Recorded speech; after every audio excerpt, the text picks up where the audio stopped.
الشيطان الرجيم بسم الله الرحمن الرحيم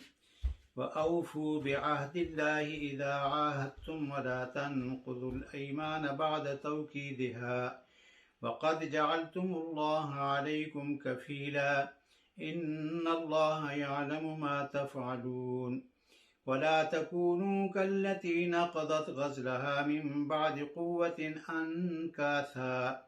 تتخذون أيمانكم دخلا بينكم أن تكون أمة هي أربى من أمة إنما يبلوكم الله به وليبينن لكم يوم القيامة ما كنتم فيه تختلفون صدق اللہ العظیم۔ گرامی قدر محترم حضرات، ابھی میں نے آپ کے سامنے سورہ نحل کی آیت نمبر 91 اور 92 کی تلاوت کی ہے۔ آپ کو یاد ہوگا گزشتہ درس میں ہم نے آیت نمبر 90 کی تلاوت کی تھی اور اس میں اللہ رب العزت نے 6 چیزوں کا ذکر کیا ہے۔ ان 6 میں سے 3 کام کرنے کے لیے حکم دیا ہے اور 3 چیزوں سے منع فرمایا ہے۔ اور میں نے یہ بھی عرض کیا تھا کہ اگر ہم اس پر غور کریں اور ان چیزوں پر عمل کریں تو ہماری زندگی جو ہے وہ سنور سکتی ہے اور پورا کا پورا معاشرہ جو ہے وہ سیدھا ہو سکتا ہے۔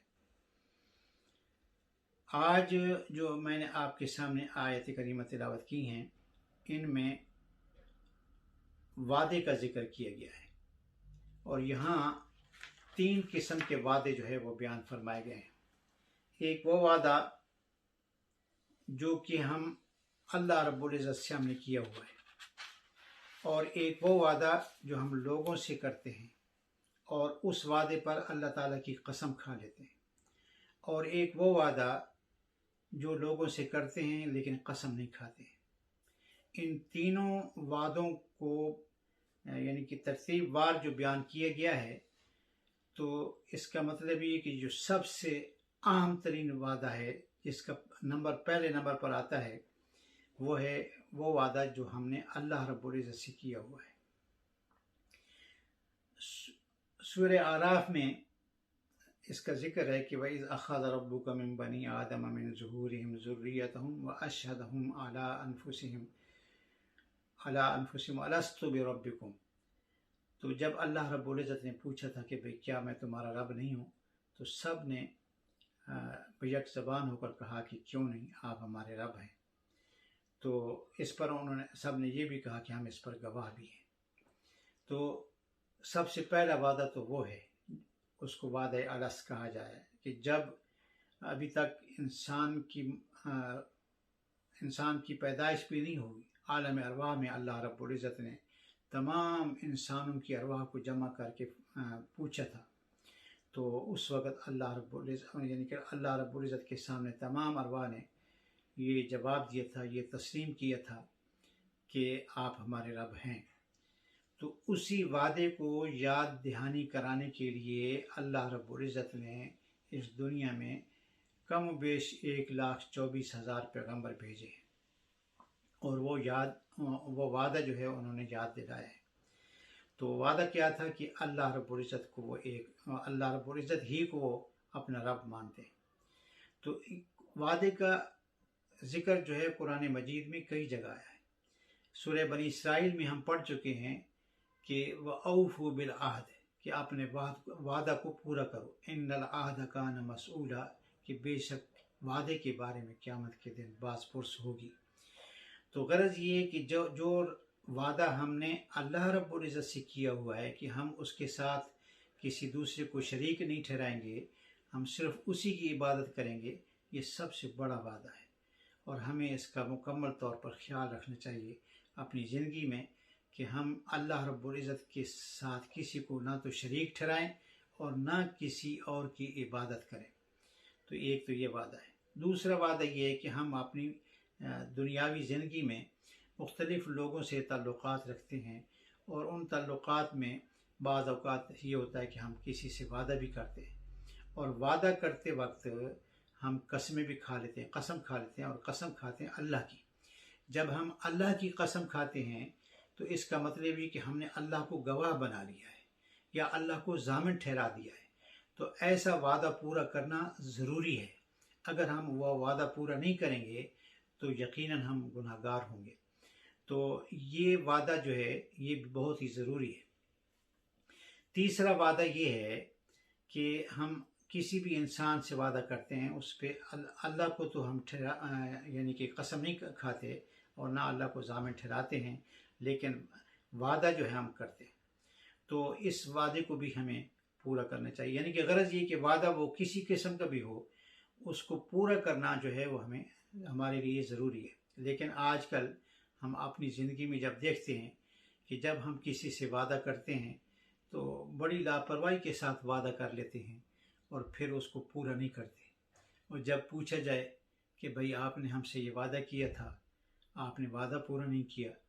تو آگے سے بڑی ڈٹھائی کے ساتھ جواب ملتا ہے کہ وہ وعدہ ہی کیا جو وفا ہوا۔ تو اس پر تو انا للہ و انا الیہ راجعون ہی پڑھا جا سکتا ہے کہ اس طرح کے جو نا ہمارے رویے جو ہیں یہ صحیح نہیں ہیں۔ ہم مسلمان لوگ ہیں اور مسلمانوں کو اپنے رب کی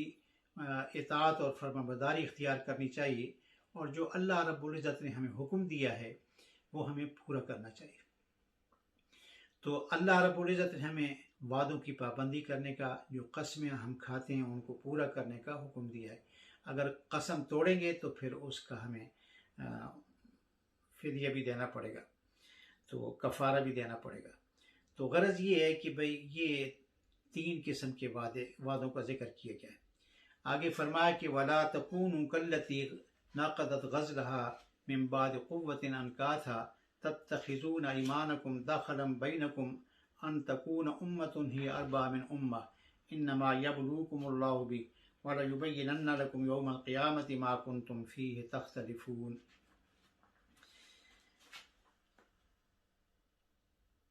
اور جس عورت نے اپنے سود کو مضبوطی سے کاٹنے کے بعد اسے ادھیڑ کر تار کر دیا تھا، تم اس جیسے نہ بن جانا کہ تم بھی اپنی قسموں کو توڑ کر آپس کے فساد کا ذریعہ بنانے لگو، صرف اس لیے کہ کچھ لوگ دوسروں سے زیادہ فائدہ حاصل کر لیں۔ تو یہ انما یبلوکم اللہ بھی، اور اللہ اس کے ذریعے تمہاری آزمائش کر رہا ہے۔ وَلَيُبَيِّنَنَّ لَكُمْ يَوْمَ الْقِيَامَةِ، اور قیامت کے دن وہ تمہیں وہ باتیں ضرور کھول کر بتا دے گا، بِمَا كُنْتُمْ یوم القیامت ما کنتم فیہ تختلفون، جن میں تم اختلاف کیا کرتے تھے۔ یہ جو جس عورت کا ذکر کیا گیا ہے اس آیت میں بیان فرمایا کہ تو روایات میں آتا ہے کہ مکہ میں ایک پاگل دیوانی قسم کی عورت تھی، سارا دن وہ سود کاٹتی تھی اور پھر شام کو وہ سارا اپنے ہاتھوں سے اس کو پارا پارا کر دیتی تھی، ٹکڑے ٹکڑے کر دیتی تھی، ختم کر دیتی تھی۔ تو اللہ یعنی کہ ضرب المثل بن گئی تھی وہ عورت۔ تو اللہ رب العزت نے اسی کی مثال دیتے ہوئے کہا کہ تم اس عورت کی طرح نہ ہو جاؤ، یعنی کہ جو وعدے پکے کرتے ہو، جن پر قسمیں بھی اٹھاتے ہو، اللہ کو اپنا گواہ بھی ٹھہرا لیتے ہو، اللہ کو اپنا ضامن بھی ٹھہرا لیتے ہو، تو ان وعدوں کو پورا کرو، اس عورت کی طرح نہ ہو جاؤ۔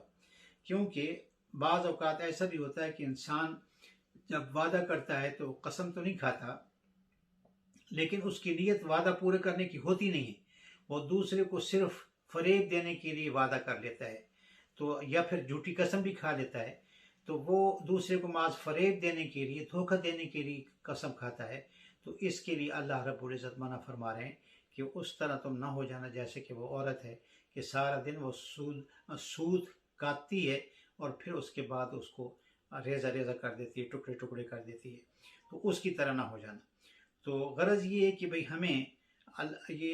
ہم لوگ مسلمان ہیں اور اللہ رب العزت ہمیں مختلف قسم کے اخلاقی درس، یہ بہت بڑا اخلاقی درس ہے